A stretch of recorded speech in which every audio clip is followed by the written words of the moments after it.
Another problem that most people have when they try to meditate is they have poor blood circulation, and also their breath is very short and shallow. And they may think that's good for practicing anapanasati or something, but it's really not very healthy breathing, and in the long run, lots of problems arise because of faulty breathing, short, shallow breathing.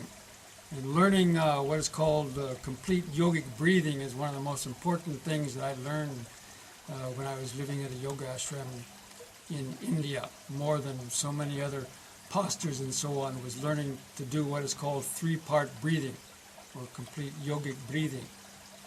And this involves breathing, starting the breath in the lower part of the lungs and drawing it up through the middle to the top part of the lungs, because the lungs have different compartments in them: abdominal lobes, middle lobes, and upper lobes. Although in the middle there's only heart takes the place of one of the lobes, so there's only one big one in the middle. But for all intents and purposes, you can think of two lobes on the bottom, middle, and top. So to draw the air, start the air in the lower lobes and draw it up, all the way up to the top is very important, because especially most people don't breathe in their upper chest much.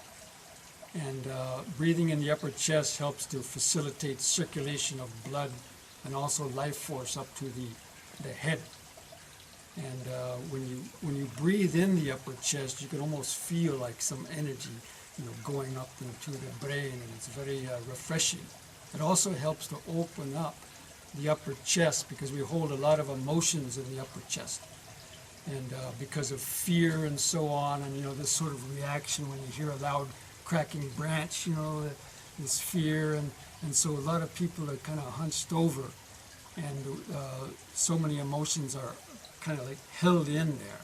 So learning how to really breathe deeply in the upper lungs like that and feel that expansion and contraction really frees up also a lot of blocked and trapped energy.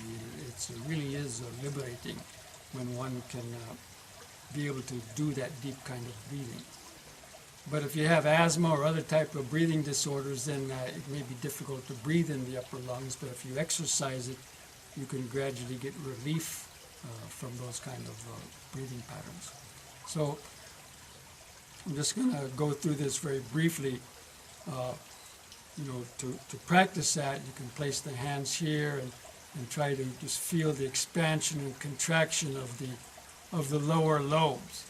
And when you can feel that expansion and contraction of the lower lobes, then try bringing the hands up to the middle chest and just focusing behind the hands to feel the outward and slightly upward expansion and contraction of the middle chest.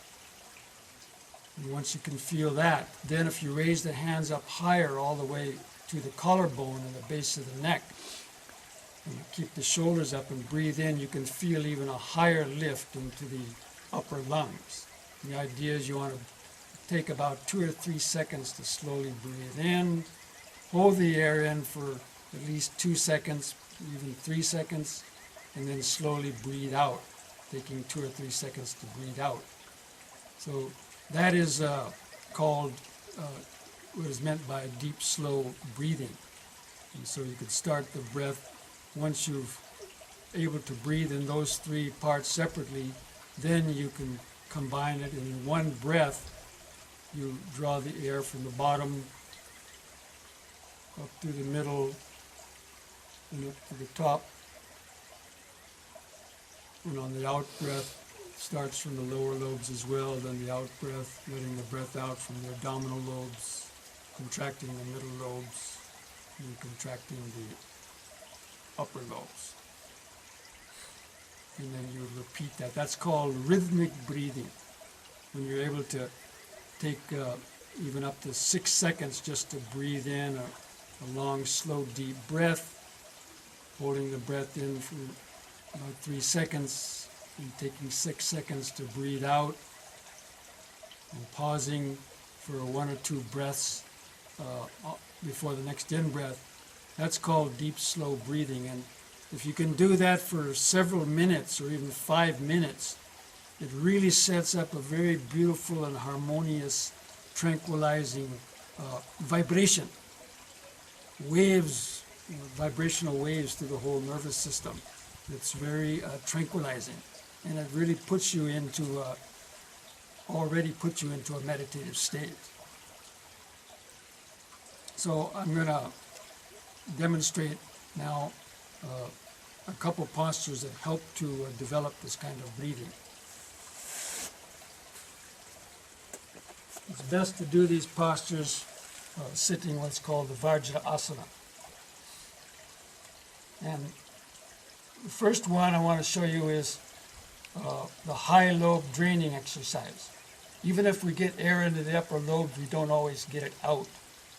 And so this is an exercise to force the trapped air out of the upper lungs.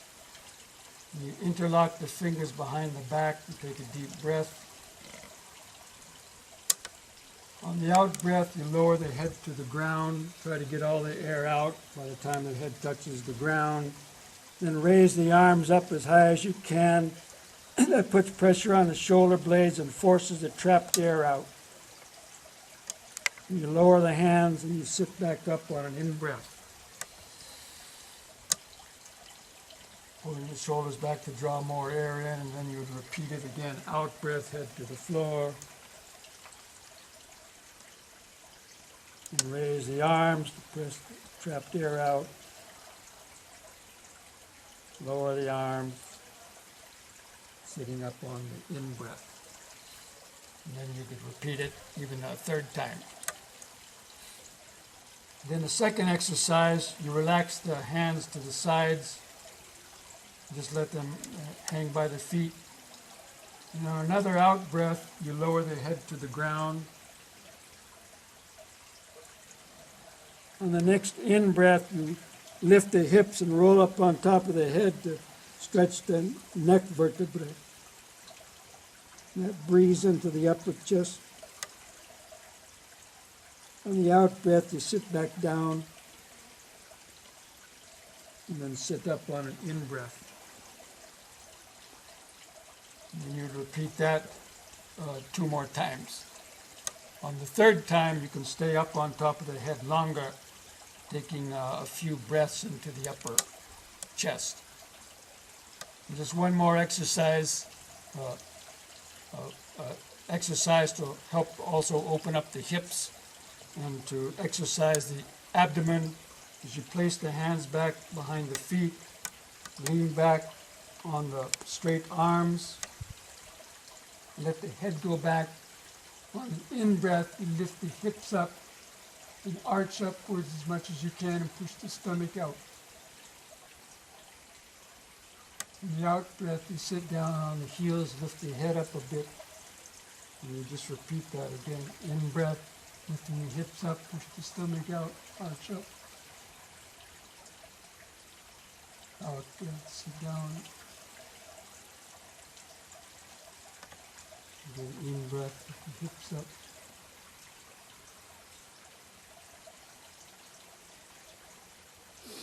Out-breath, sitting down.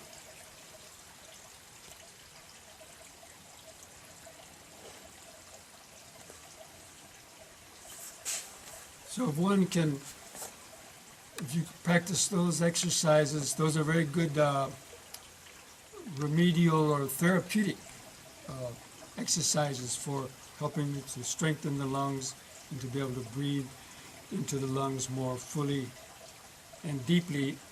And practicing that rhythmic breathing at the start of meditation is an excellent way to develop concentration as well, because you have to concentrate in order to do that slow, deep breathing. Now, I know that people say, oh, if you're practicing anapanasati, breathing meditation, don't control the breath, don't control the breath. That may be true in the deeper stages of the meditation, but at the very beginning, when you have poor, faulty breathing and poor circulation, then your meditation isn't going to go very deep anyway. So this is where I found out in yoga that some of these yoga practices, such as the deep breathing, developing rhythmic breathing, and purifying the respiration system and exercises is a great support for meditation.